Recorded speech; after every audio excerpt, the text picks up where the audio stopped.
Le retour à l'entraînement de Kheira Hamraoui, 31 ans, et Aminata Diallo, 26 ans, est un petit événement pour le Paris Saint-Germain. Il y a encore un mois, tout cela n'aurait pas vraiment eu d'importance, mais aujourd'hui l'affaire a pris une telle proportion que de revoir les deux femmes côte à côte au centre d'entraînement du PSG à Bougival est quasiment inespéré. Surtout quand on connaît les derniers éléments de l'affaire et les relations extrêmement tendues entre les deux joueuses. D'après Kheira Hamraoui, Aminata Diallo aurait proféré insultes et menaces à son égard en s'adressant à son garde du corps.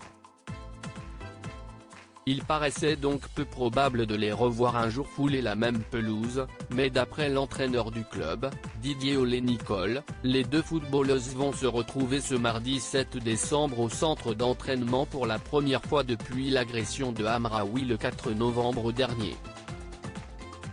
Le club a pris la décision ce week-end de les réintégrer au niveau du groupe. Elles vont reprendre l'entraînement collectif ce mardi matin avec le groupe, a-t-il indiqué en conférence de presse après une réunion autour d'une médiatrice la semaine dernière. Une nouvelle étape va donc être franchie dans la possible réconciliation entre les deux femmes. Une bonne nouvelle également pour le club, pris dans la tourmente de cette affaire rocambolesque, qui était obligé de faire s'entraîner les deux femmes à l'écart du groupe depuis la médiatisation de cette histoire. Il y a eu un travail professionnel qui a été fait de la part du club et du staff pour les accompagner depuis un mois, en dehors du groupe, en dehors de toute notion de match, a précisé l'entraîneur lors de sa conférence de presse. Rappel des faits, un soulagement pour les deux joueuses qui sentent que les choses vont dans le bon sens et qu'une réintégration totale au groupe est proche. Pour rappel, le 4 novembre dernier, Kheira Hamraoui a été victime d'une très violente agression du côté de Chatou, dans les Yvelines, à proximité de son domicile.